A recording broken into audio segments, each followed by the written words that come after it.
एगो हमारा खातिर ई होली में उठाइला न भी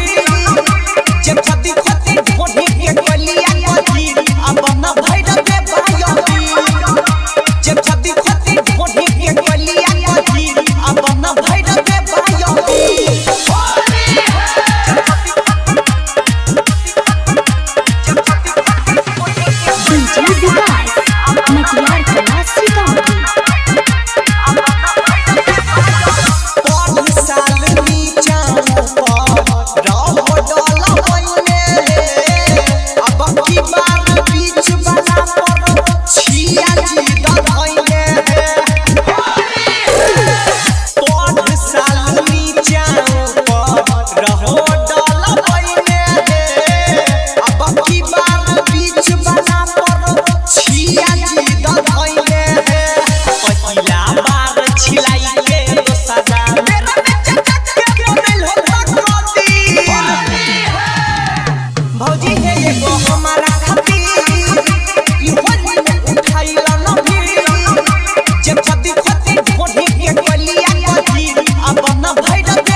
रिकॉर्डिंग स्टूडियो सहरसा केतना छै दीवाना